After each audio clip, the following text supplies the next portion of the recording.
Hello, and welcome to another episode of the All-CAW Wrestling podcast video type thing, where we take a retrospective look at the World Wrestling Federation from yesteryear, courtesy of the WWE Network. But that isn't the case today, as we're switching back over to the NWA of the late 80s. Today, the podcasting table will be hosted by our very own Midnight Express. It's ludicrous Little Daddy E. Hi. And delirious Big Daddy D. How are you? That was a terrible name, you should never call us that again. Fair enough. So, what have we been watching on the WWE Network recently? Watching NXT, which is awesome and better than basically everything else. We watched Unstoppable, which was fantastic. Yep. Happy to see Kevin Owens showing up as well on the main roster. Because we watched Elimination Chamber. Yeah. With Fat Henry waddling out of his cell and then staying there with his thumb in his ass for the entire match. How funny was that when his chamber pod sort of opened and he kind of sort of waddled out. They were like, "Oh shit, I shouldn't have come out, should I?" Yeah, it's like, Mark Henry, don't come out. This is not your pod. This is not your spot. Maybe if you'd listened when everyone's was telling each other their spots and maybe not been eating so much. Yeah, he just stood there for most of the match with his thumb up his arse as if to say, "Oh, I don't know what to do." Mark, we're gonna hit someone near your pod, but don't come out if the pod breaks. Well, I don't think. Yeah, that's it. What? I don't think Dolph was meant to sort of go through the pod the way he did. You know. Yeah. We've also been watching Breaking the Code Behind the Walls of Chris Jericho, which has coincided nicely with the two Chris Jericho books that we've been reading. Hey. A Lion's Tale, Around the World in Spandex, and Undisputed. And I'm currently reading his third book now, Best in the World at What I Have No Idea. Really been enjoying Chris Jericho's books. I'd say they're easily up there with Mick Foley's and Bret Hart's book and William Regal's book. Would seriously recommend all three books. Have you got any particular favourite stories from Chris Jericho's books you want to recount here? There is one.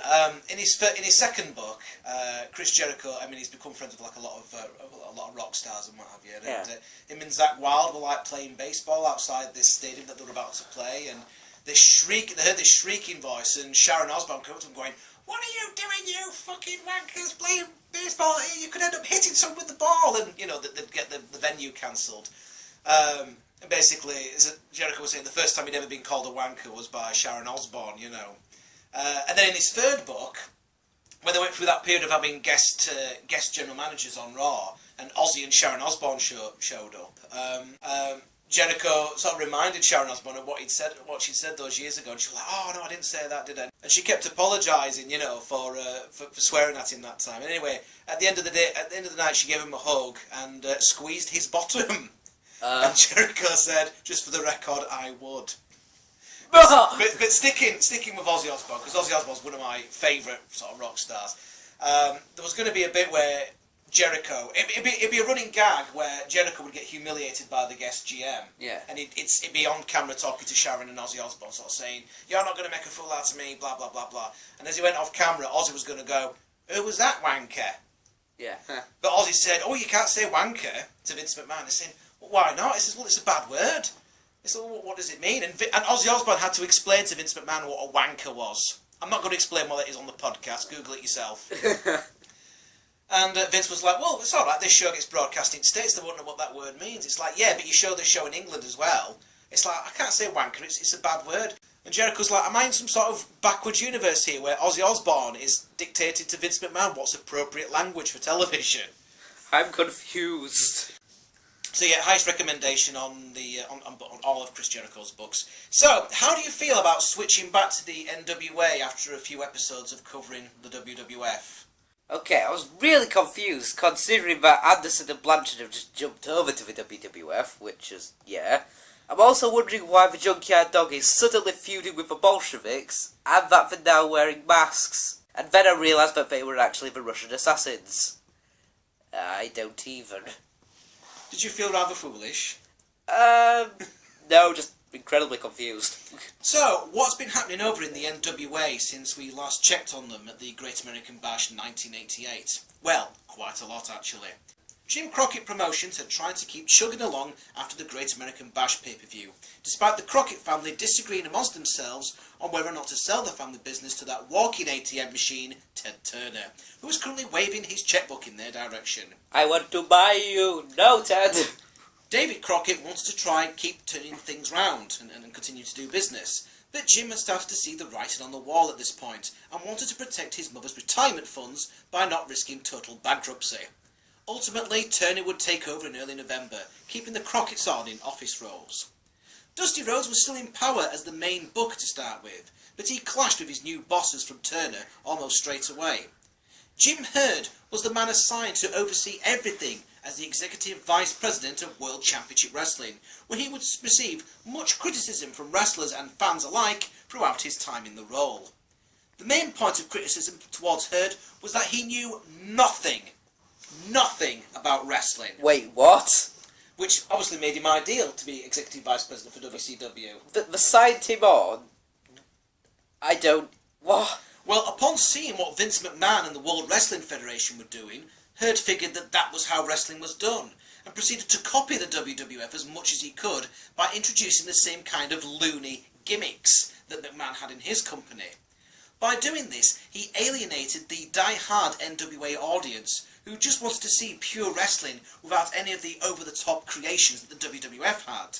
So, amongst Herd's craziest ideas were a tag team called the Hunchbacks, with the gimmick in which they could not be pinned because they were hunchbacks and the humps would prevent their shoulders from touching the mats. Yes. Slightly offensive, you know. And somewhat bizarre as well. Yeah, and after that idea was rejected, he came up with the bell-wearing ding-dongs, who were people who would ring a bell constantly, throughout their matches. Wow, I bet that didn't get annoying after a while. Ding, ding, ding, ding, ding, ding, ding, ding, ding, ding. Also, how can you be taken seriously when your tag team's called the Ding Dongs? I just thought they would put those together, but... By the way, the Ding Dongs were not the same tag team as the Johnsons that would turn up in TNA years later. Like, seriously, why not give the bell thing to the Hunchbacks as well? They have like a double gimmick. Oh, don't encourage it. They can be even more annoying. Just combine the two gimmicks together. Well, Herd would fall out with anyone and everyone that disagreed with him, which was most people, as you can imagine. Pretty much everyone. This would then lead to several wrestlers and managers leaving WCW altogether over the next few years. Jim Cornette and Stan Lane ended up leaving the company in October 1990, breaking up the Midnight Express as a result and leaving Bobby Eaton on his own. This was because Herd would blame his many failures on Cornette and others. You know, not because of him not knowing anything about wrestling. Not to do with him, of course not. Even the Road Warriors had a fallout with Herd as well, and resigned from the WCW in June 1990, as Animal has stated on WWE's Home Videos Road Warriors DVD. Herd probably clashed with Ric Flair more than anybody else in the company, as according to Flair, Herd wanted him to drop his entire Nature Boy persona, shave his hair off, even though Flair's bleach blonde hair was one of his most recognisable trademarks, wear an earring, and adopt a Roman gladiator gimmick by the name of Spartacus, in order to change with the times. What? So, you're going to take away one of the most iconic characters in wrestling, and make him look like Mr. Clean. Yeah, and even though it's like old as fuck. Well, he won't at this point. I know, but like he still looks kind of old. It does. You need to move with the times, Rick, so I want you to shave your head bald, wear an earring, and have a Roman gladiator gimmick. Oh, wait. So, Roman gladiator, as in like, we're talking about like millions. Is that millions or thousands of years? Thousands of years? Thousands of years. Yeah, Know your history, mate. I'm sorry, I'm trying, yeah, it'd be thousands. Yeah, it's not millions. Millions of years ago, he's not asking him to dress up like a dinosaur, is he? Rawr, nature dinosaur. But I don't see how dressing up as a gladiator is him moving with the times, you know. It's like going back. I mean, has the gladiator gimmick ever worked? I mean, what about that time where Farouk first turned up in the WWE? You know, Ron Simmons is walking out the dressing room looking like a black Spartacus with his powder blue helmet, you know. Lovely. Yeah.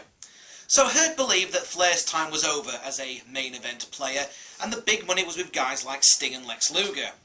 This backstage feud hit its breaking point when, during contract renegotiation, Flair refused to take a pay cut and be moved away from the main event position, as he was by far the company's biggest draw. He also refused to drop the title to Lex Luger as Herd wanted, saying that he'd promised to drop it to Sting, and Herd had previously agreed to this. Herd didn't care what he said earlier and accused Flair of holding up the company, but Flair said he was simply keeping Herd to his word. Herd to his word? Herd. Flair tried to compromise with Herd and offered to drop the title to fellow horseman Barry Windham, feeling that Windham had been long passed over and deserved a run with the title. However, as Flair was planning to wrestle Windham so he could lose the belt, on July 1st, 1991, 2 weeks before the Great American Bash, 1991, Hurd fired Flair from WCW and stripped him of the WCW World Heavyweight title. Flair, however, was still in possession of the actual physical championship belt. Genius! Flair's reaction to this was to actually bring the actual physical championship belt to WWF's TV programme. Oh, sugar dumplings. So, if you can imagine if, I don't know, if Seth Rollins appeared on TNA with the title, with the WWE title. Yeah. That's basically what we're sort of talking about here. Yeah, why would fire Seth Rollins? Well, they wouldn't, would they? Yeah. I'm using that as an example. Unless he posted more dick pics. What, more dick pics? Yeah. Poor lad, leave him alone. As mentioned previously on this podcast, Vince McMahon had been trying for years to get Flair to jump ship to the WWF, and Jim Herd had now provided an ideal situation for both Flair and McMahon to work together. McMahon offered Flair a deal with the WWF in exchange for him sending McMahon the belt, and Flair obliged. A couple of weeks later, promos were being shown of Bobby the Brain Heenan with Flair's belt on WWF television, which drew great intrigue to the promotion as many wrestling fans around the world knew full well what that belt represented, but more importantly, who the belt truly belonged to. NWA and WCW officials who were humiliated by the promos being shown by the WWF on national TV with their title belt, were frustrated at Herd's actions, and amidst a loud "We want Flair" chants at WCW events during the period, made a final attempt to save face by offering Flair substantially more money to return. They failed. Yes, their efforts failed. By his own short-sighted actions, Herd inadvertently gave the WWF one of the greatest angles in wrestling history. Bear in mind, this was years before the WCW title showed up on WWF television and it was defended as the World Heavyweight title. This is when WCW and WWF were still like separate things. So, and Flair shows up with the belt, you know. But Flair was within his legal rights to take the NWA/WCW World title with him to the WWF, because Herd refused to give Flair back the $25,000 deposit that the NWA required of every wrestler upon winning the world title to keep him from appearing in a rival promotion, like the WWF. Seriously, what's Herd's problem? According to NWA bylaws, the deposit would be paid back upon losing, plus interest. Wait, what? Without Flair, the 1991 Great American Bash became what many fans consider one of the worst wrestling pay-per-views in history, as the Baltimore audience loudly chanted, "We want Flair," throughout the entire show. Ow. Many fans that were there and also watching the show on pay-per-view also saw the title match between the two contenders for the title, Lex Luger and Barry Windham, and they saw it as nothing more as a sham because Flair still had the actual title belt and had never been beaten for it. So, do you know what they decided to do? What did they do? Well, because their new WCW Championship World title belt wasn't ready in time, they got an old tag team belt and just glued a panel on that said World Champion. And then gave it to Luger after he won the match. Thus, the real World Champion angle that the WWF had created upon Flair's arrival was legitimate. It was real. Yes, you're right. He is the real World Champion. And the NWA suffered considerably as a result of this. Many wrestling insiders look at this incident as the major reason why Vince McMahon took the WWF Championship belt off the soon-to-be departing Bret Hart at the 1997 Survivor Series event with the infamous Montreal Screwjob, in order to avoid it being shown on rival WCW's Monday Nitro show the following day. A similar incident had already occurred in December 1995 when Alundra Blaze / Medusa came out with the WWF's women's title on WCW Monday Nitro and literally threw it in the trash can. Many felt that this company, who were losing the ratings war to WCW at the time, simply could not afford the same PR nightmare that had befallen the NWO back in 1991. NWA. Sorry, that had befallen the NWA back in 1991. Thank you. Yeah. And took extreme measures to prevent it from happening, by ordering the referee, Earl Hebner, to call for the bell seconds after Shawn Michaels put Hart in a sharpshooter submission hold and awarding the belt to Michaels. The matter with Flair caused a lawsuit between the two companies, but eventually the lawsuit was dropped. In the 2008 WWE DVD, Nature Boy Ric Flair The Definitive Collection, Flair said that he kept the big gold belt because he was never paid back his $25,000 initial deposit for the NWA title plus interest, which would have totaled up to $38,000. Months after Flair's departure, Jim Herd's reign of terror finally came crashing to an end when he was fired by WCW.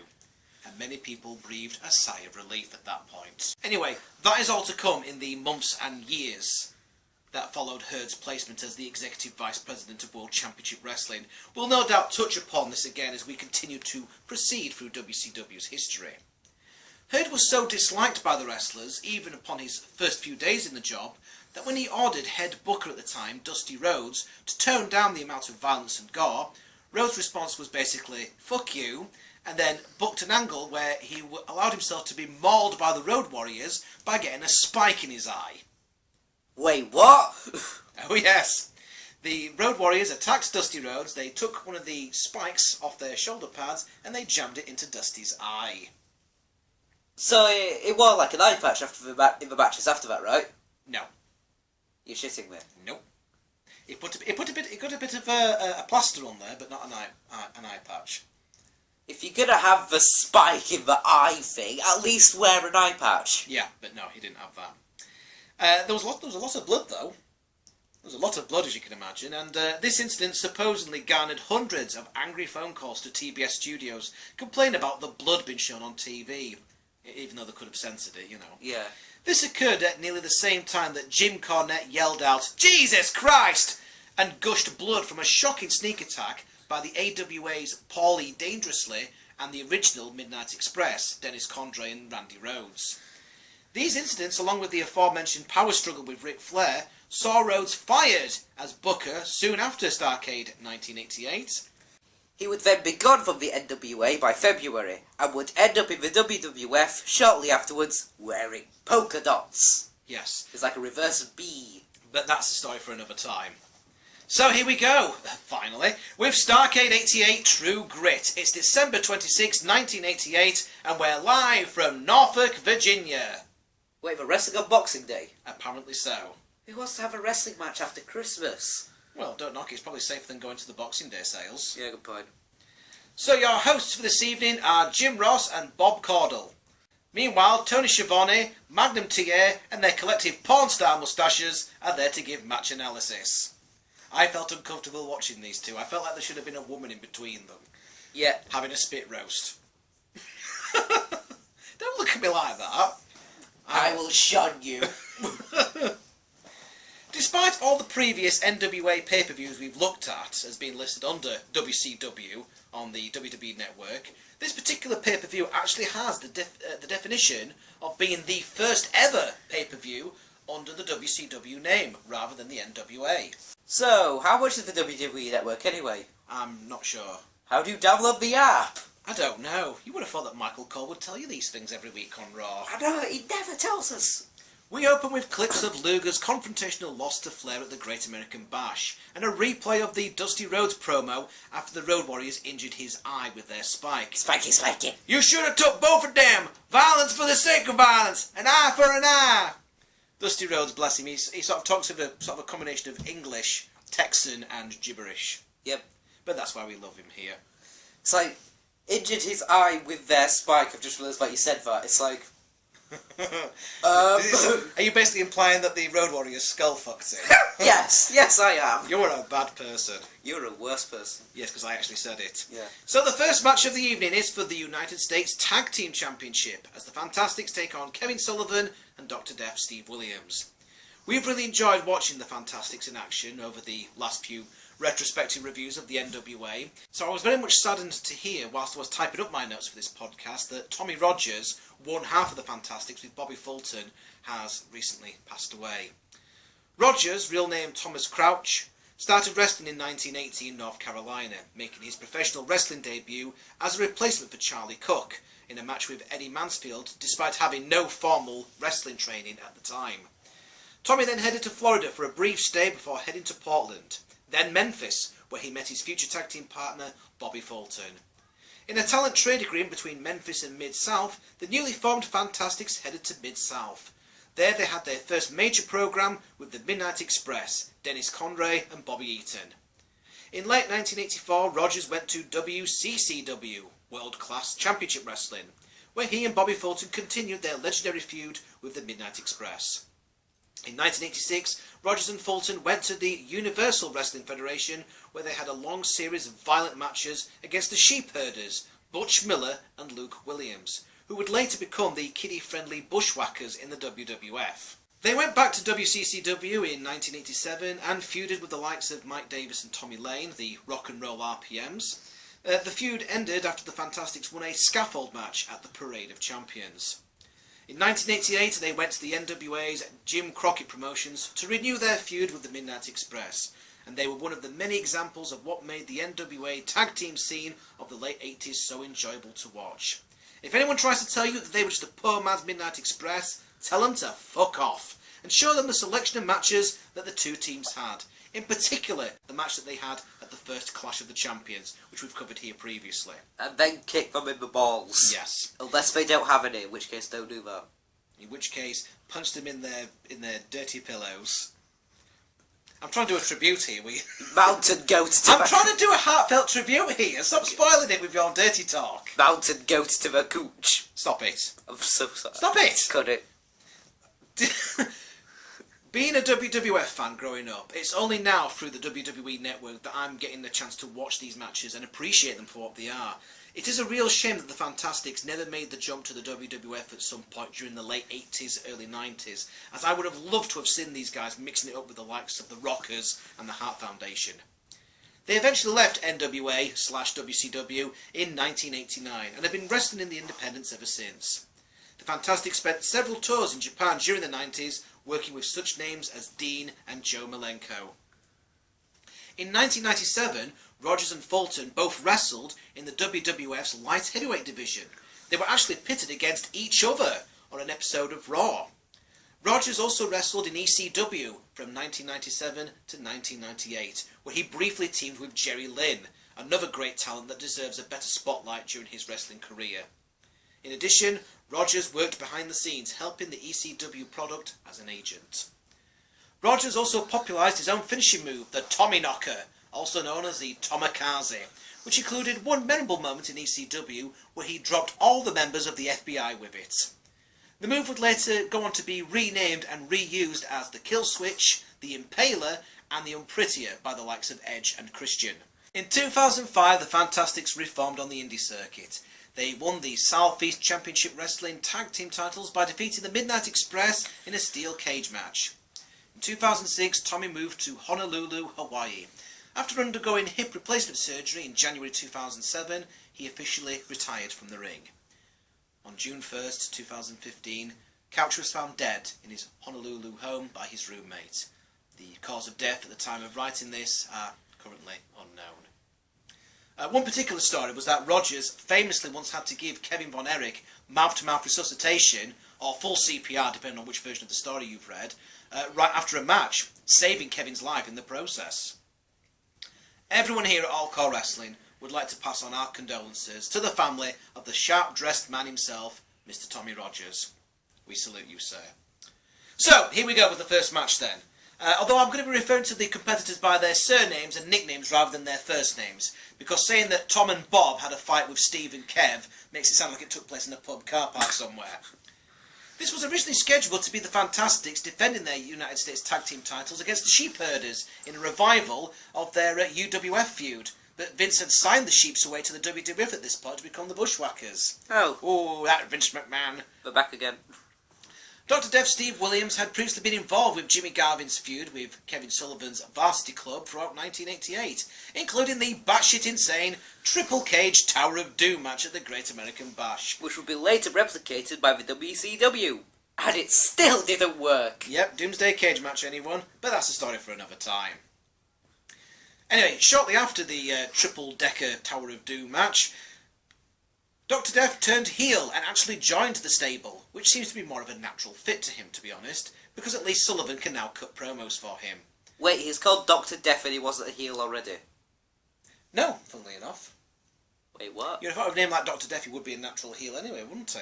Huh. Fulton and Sullivan slug it out, and Fulton catches Kev with a press from the top rope. Dr. Death comes in, but he's too big to be tossed around by the much smaller Fantastics, so they rely on speed to survive. They fling Williams with a dual monkey flip. Death catches Fulton and presses him about 5 or 6 times before tossing him to the mat. A brutal clothesline follows. Fulton tries a headlock, and Death just suplexes him right out of it. Death no-sells a double backdrop, and the heels keep mauling the Fantastics. Williams holds Rogers up for a vertical suplex, runs in place to show off, then drives him to the mat. Dr. Death Steve Williams showing off his power here in this match. Rogers tags out in desperation, and Fulton is roughed up as soon as he comes in. Fulton is forced to poke Dr. Death in the eyes to escape a bear hug, and Rogers is back into little success. Rogers eats Sullivan's foot on a diving leap attempt. Not literally, that'd be terrible. Yeah, I thought it was actually like, oh no! And Death comes in to keep up the beating. Rogers is then battered with leg drops, headbutts, forearms and headlocks. Yes, more headlocks, for several minutes. The Fantastics make a last gasp offensive attempt, but Dr. Death drops Fulton throat first on the top rope to pick up the win and the United States Tag Team titles at around the 15-minute mark. Great bit of storytelling here, with the Fantastics trying to keep the big man, Dr. Death, out of the ring and focus on the smaller Sullivan. Williams was definitely the difference maker for the opposing team. Not a bad match at all. Perfectly acceptable 15 minutes of wrestling, even if part of it was one-sided. What do you think of Kevin Sullivan? He's got quite a unique body shape, hasn't he? Yeah, He's kind of short and dumpy, isn't he? Yeah. He's like a short, fat little goblin. If Herd was there, he'd probably like be renamed to Humpty Dumpty. He's not that bad. His gimmick, he has an egg fetish. Wait, what? No, his gimmick was he's like some sort of devil worshipper, isn't he? Oh yeah. Remember when Great American Bash 1988? He had that woman Precious as like his sex slave. Oh yeah. Yeah, and Jim Ross is going, Sullivan's gone insane, he's trying to take her damn clothes off. No, Jim. Have you repressed that memory? I think Yeah. you have, haven't you? Next God up, damn it, Jim. Next up is the Midnight Express versus the Midnight Express. Wait, what? Confused? Well, let me explain. Back in 1980, Dennis Condrey formed a tag team in Southeast Championship Wrestling with Randy Rose. In 1981, they added another member in Norvell Austin, who had been feuding with the men prior. Together, they became a trio known as the Midnight Express. The trio captured titles together until late 1983 when they went their separate ways. Bill Watts recreated the team in Mid-South soon after, and Bobby Eaton was used as Condrey's new partner. That duo captured several titles in multiple promotions, including the NWA World Tag Team titles in February of 1986.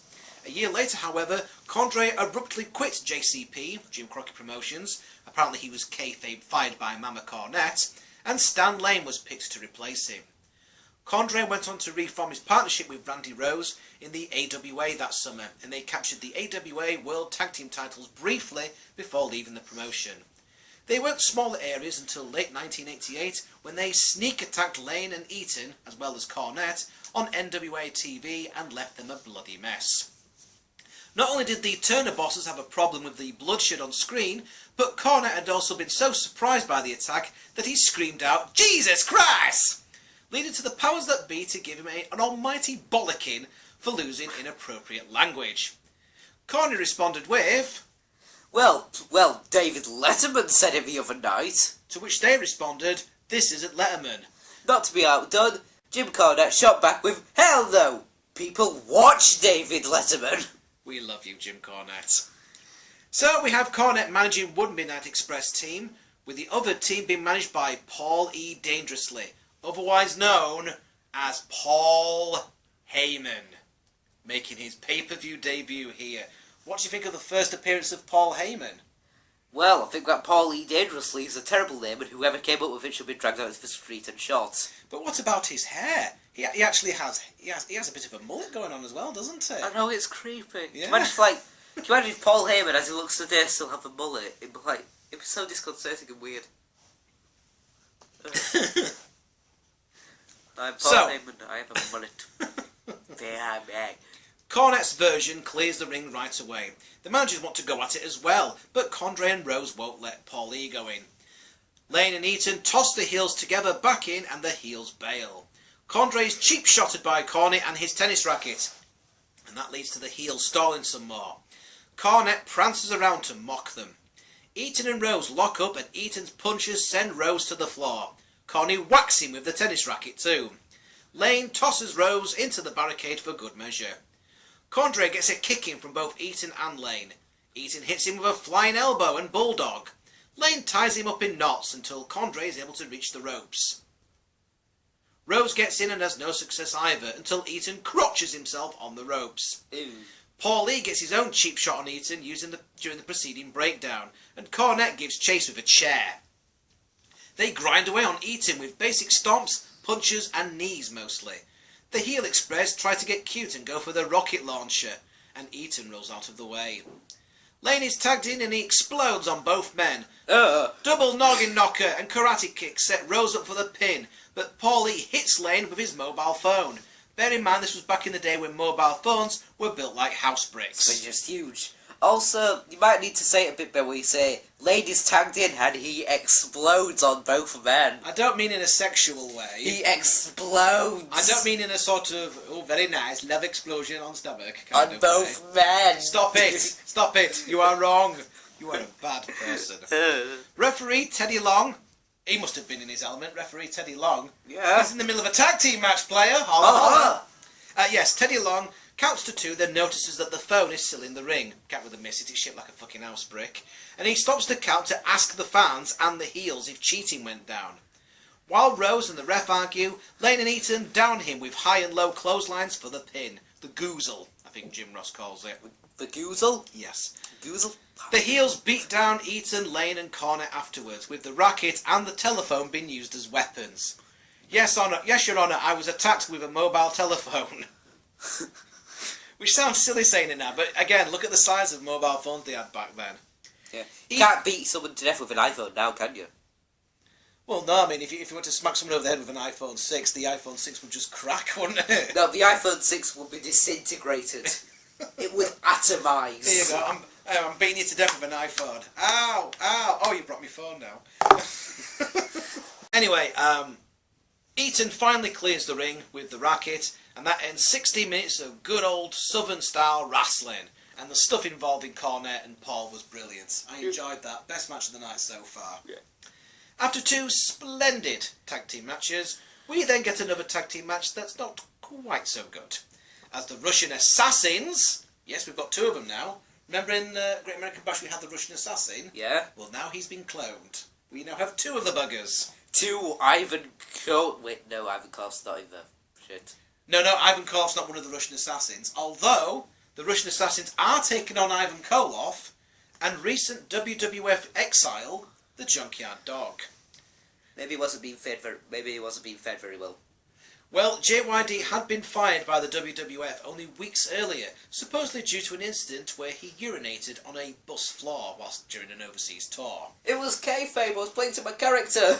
What, he just took his knob out on the bus and had a piss? Yeah, Junkyard Dog. Oh, for God's sake. It's private Marcus territory. Funny thing is, we were still being shown Junkyard Dog matches on the WWF's Primetime Wrestling only 2 weeks before this pay-per-view because they'd pre-taped the match. Oh. JYD had literally been in the doghouse with the WWF since 1986 because he was eating himself out of shape and drugging himself to the point where he was missing matches semi-frequently. Ivan was the latest in character turns booked by Rhodes in an effort to freshen up the roster. Needless to say, this one didn't catch on with the fans like his nephew, Nikita, did. The stipulation to this match was that if Ivan and the Dog win, then the Assassins would have to take their masks off. The Assassins are Jack Victory and Dave Shelton under the hoods. Meanwhile, their manager, Paul Jones, who looks a little bit here like Adolf Hitler's doppelganger, which is odd considering that he's managing 2 Russians, would have to retire if his team lost. JYD takes Commie 1 down and gets his trademark headbutts on all 4s gone straight away. JYD then sends Commie 2 over the top rope with a haymaker. Ivan stomps and chokes away. 2 tags out after eating a flying clothesline. JYD misses a headbutt and is double teamed until the commies collide. 2 Russians managed by a Hitler lookalike beating up a black guy. Yeah, I feel slightly uncomfortable. A 4-way brawl breaks out and Ivan hits the Russian sickle on Commie 1, only to receive a headbutt with a loaded mask from Commie 2 for the Assassins to get the pinfall victory at the 6-minute 48-second mark. meaning that this match was mercifully kept short. JYD wasn't quite done though for the evening, as he also competed in and won a $50,000 Bunkhouse Battle Royal, which was held as a dark match after Starrcade 88 went off the air. And people wonder how the NWA kept losing money. Funny that. You can actually hear the ring announcer in the background announcing the match as the pay-per-view's coming to an end. Wow. So that was a nice little Christmas bonus for him, wasn't it? Indeed. He probably spent it all on pedigree chum. Yep. And drugs. Drugs! Pedigree drugs! Jim Ross comments that Jones will still be around in the year 1989. However, despite his team winning the match, Jones would leave the NWA/WCW shortly after this event anyway. Well done, Jim Ross. Well done, Jim. Next up, it's Mike Rotundo versus Rick Steiner for the television title. Steiner had been Sullivan's mentally challenged puppet for much of the year, until he was verbally abused and treated like shit once too many times, before Steiner finally snapped and turned on Rotundo and Sullivan, becoming a lovable, stupid, crowd-loving babyface in the process. To prevent his interference, Sullivan is locked in a shark cage and hung over the ring for this bout. Wait, didn't we do the exact same thing with Jim Cornette of the Great American Bash? Yep. Right. So for what to get the money's worth? Yes. What about Dr. Death for not doing anything to prevent him interfering, like putting him in the shark cage as well? Apparently not. Wrestling logic! Woo! Wrestling where you can arrest someone or murder someone and it's okay. God damn it, Undertaker. Wrestling logic, folks. Rotundo tries to match punches with Rick to start, and that ends about as well as you can imagine. Steiner grounds away with a headlock and sends him to the floor with a Steiner liner. Rotundo tries to use finesse, but Rick keeps using brute strength to power out of Mike's moves. Then Rick holds him down and eats Rotundo's arse. I'm not even kidding, that actually happens. Yes. Why? I don't know. Maybe it was roid rage. Another headlock by Steiner is turned into a beautiful side suplex by Rotundo. Mike does a long stall in and out of the ring. Mike whips Steiner out of the ring in a nasty looking bump, and then he drops Rick onto the railing. Rotundo again tries trading punches and finds himself on the short end of that exchange until he gets a shot into the breadbasket. Rick takes another nice bump off a big clothesline. Missed drop kick by Rotundo sets up a big Steiner line. Dr. Death wanders down. Rick with a big power slam, belly to belly. Death rings the bell to distract Rick. The match halts as Tommy Young and Teddy Young and Teddy Long argue. Yeah, there you go. Very confusing saying those two together. Sullivan is let out of the cage. Steiner tosses Rotundo into Sullivan and gets the pin to a huge pop at the 6-minute 51-second mark. Rick runs in circles mocking the Varsity Club as the fans explode in glee. Don't make that joke again.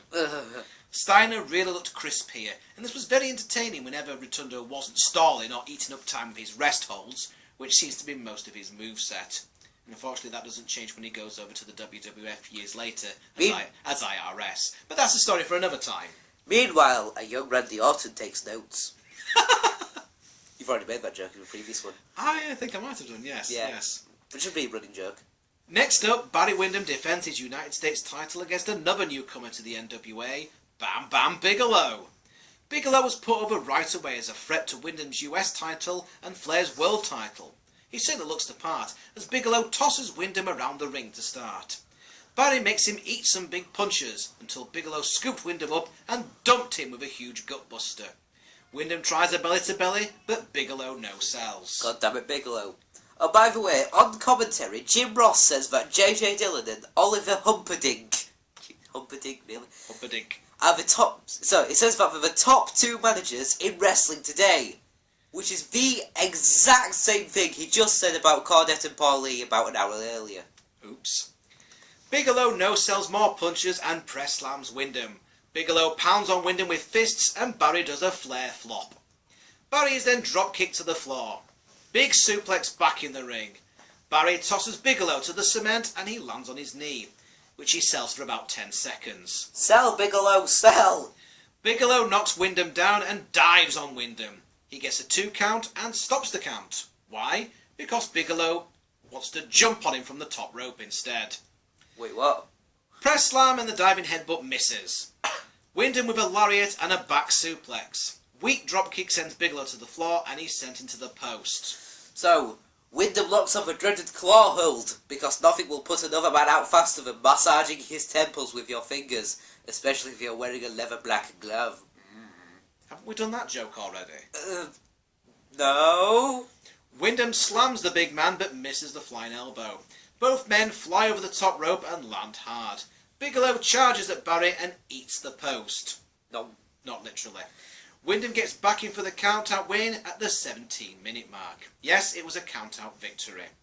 This was a fun match, with Bigelow playing the part of the Terminator and Wyndham playing the part of a pinball. However, Bigelow's stay in the NWA or WCW would not be for long, as he would head off to New Japan Pro Wrestling right after this to form a tag team with Big Van Vader. So, Magnum TA and his porn star moustache tries to do an interview with Rick Steiner, but the audio keeps cutting out. Oh, WCW. Rick cuts a funny promo, as he doesn't quite understand that he actually has to defend the TV title. Against who? Well, all the NWA superstars. When? In the coming weeks and months. Yeah, I'll beat him. Well, it just goes to show that his brother Scott is not the only Steiner that can cut nonsensical promos. At least he didn't start trying to do maths. Anyway, next up, it's Sting and Dusty Rhodes teaming up to take on the Road Warriors for the NWA Tag Team titles. The Road Warriors have also turned on Sting as well, even though they'd just shoved a spike in Dusty's eye. Though they still managed to convince Sting that they didn't have a problem with him. And then they turned on him anyway. Did we spike him in the eye? No, funnily enough. Road Warriors attack to start, but the faces send them to the floor. Sting controls Animal and lets Dusty at him, so Rhodes goes straight for the eyes, which is good psychology. Yeah. Sting gnaws on Hawk's arm, so Hawk stomps him down. Sting drops Hawk with one punch. Animal press slams Sting and then drops him on his throat. But Sting no-sells that and knocks Animal to the floor, where Sting launches himself onto him. Dusty comes in and starts to work over Animal's leg. Hawk tags in and claws at Dusty's eyes. Jeez. Hawk punches at Dusty, but Dusty just dances and no-sells. Animal tears and bites at Dusty's eye. Hawk comes back and tries a sleeper, but Dusty jaw-jacks him and Sting is tagged in. Stinger splash on Animal. Scorpion deathlock, but it's broken up by Hawk. Sting blasts Animal from the top rope, but Paul Ellering breaks up the pin for the lame-ass DQ finish at the 11-minute mark. Afterwards, Ellering gets his eyes tore up by Dusty after the match. Seriously, what's the thing with the eyes? Like, I get it with the Road Warriors. Well, they went for Dusty's eye, didn't they? So yeah, I get it with the Road Warriors. An eye for an eye. Yeah, and I get it with the Road Warriors doing that, and Dusty doing that to them because it's psychology. But why? But you don't do it to everyone in the match. Well, Paul Ellering interfered, so... Anyway, this was entertaining for what it was, but a better finish would have helped. Yeah. The celebrations all seemed flat tonight, as for some reason, instead of playing the winner's music, they rushed straight from the finish to get instant analysis from the commentators. Okay. So it's like, right, they've won, right, cut back to us, we're going to talk about it for a bit. They don't even play the theme music at the end. And that's not from the network sort of dubbing it out. So they're just there, just stood there, it's like, oh. So, yeah, that was a match. We're going to talk about it for a bit now.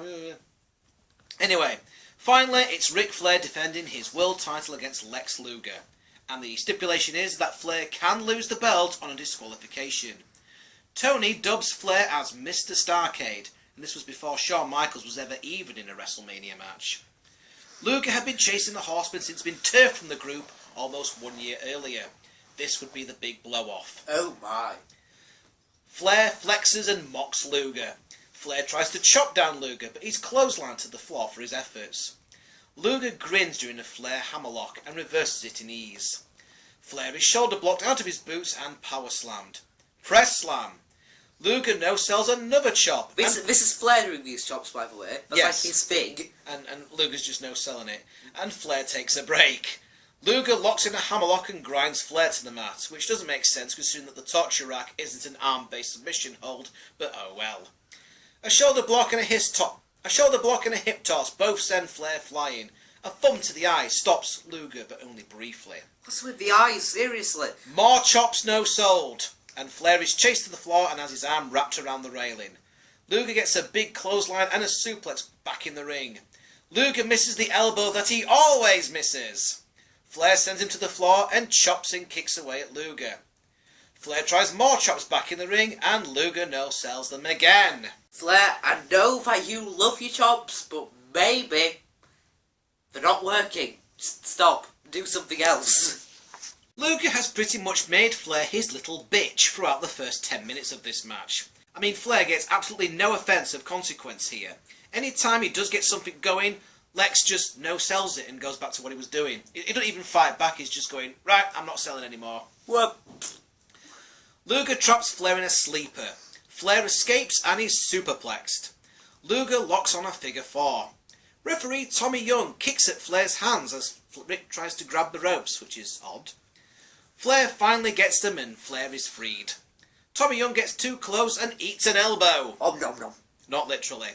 Luger hits a flying crossbody from the top, but Young isn't there fast enough to count to 3. Luger tosses Rick around and suplexes him. Flair tries more chops. And there's still no sold. Stop it, Flair, stop. Press slam, power slam. Again. Yay. Dylan distracts Luger so Flair can bail.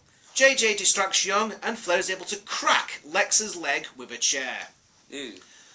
Flair starts to hack away on the leg. Figure 4 locked in. Luger screams in agony and then fights out of the hold. Flair tries a top rope move, but is slammed off. Silly Rick, you're not allowed to come off the top rope. Ha ha. Luger no-sells a toss out of the ring and a throat drop on the rope. He's obviously been watching Sting earlier on.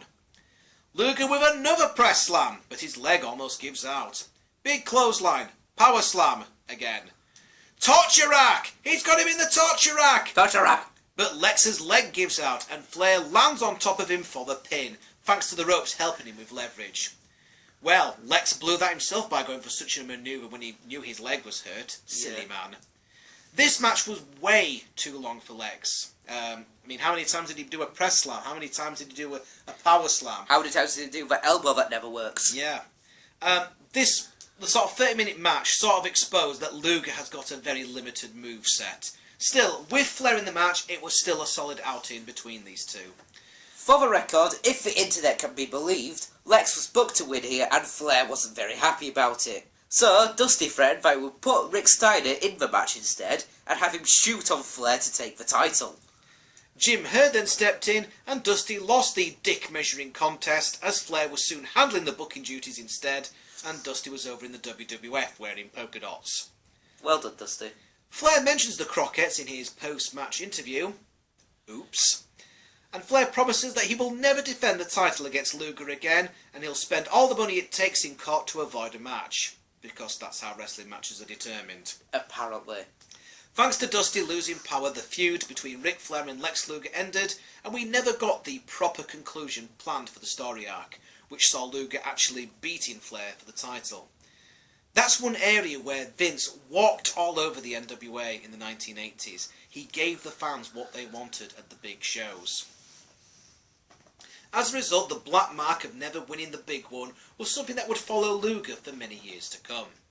The new owners and new bookers coming in would all mean new members to the roster, and that would start with the Steamboat vs. Flair series. The two of them were presented as being opposite characters who lived opposite lifestyles, with Flair being a flamboyant womanizer and partygoer, and Steamboat being a more down-to-earth family man. Luger, in the meantime, would return to his previous feud with Barry Windham for the United States title, which we will see the next time we check in on NWA/WCW at Chi-Town Rumble. So, final thoughts on the show. Although the NWA had lost a lot of talent to the WWF, they were still capable of putting on a decent show. The couple of guys that had done the opposite and had jumped ship from WWF to NWA, rather than the other way around, were either there just to collect a paycheck, in the case of Junkyard Dog, or they were literally just passing through. in the case of Bam Bam Bigelow. One stinker and many other hard-fought 15-minute plus matches make this pay-per-view worth checking out. There's not really a classic to spotlight, but it's just a real solid 3 hours of hard in-ring efforts. So, all we can do now is conclude with the match of the night. I'm going to give it to the Midnight Express versus the Midnight Express. It was great seeing the two different versions of the team faced off against each other, and of course all the stuff with Jim Cornette and Paul Heyman was fantastic. Yourself, Little Daddy, what was your favourite match of the night? Probably the same, actually. You'd agree with that as well. Anyway, next time we will be looking at Royal Rumble 1989, which we've had a few requests for, in particular from Super Mastodon, who runs our All-CAW Wrestling fan site. So, be sure to look out for that. Until next time, I am the Big Daddy D. I'm Little Daddy. And we're signing out for another episode of the All-CAW Wrestling podcast video type thing. Again.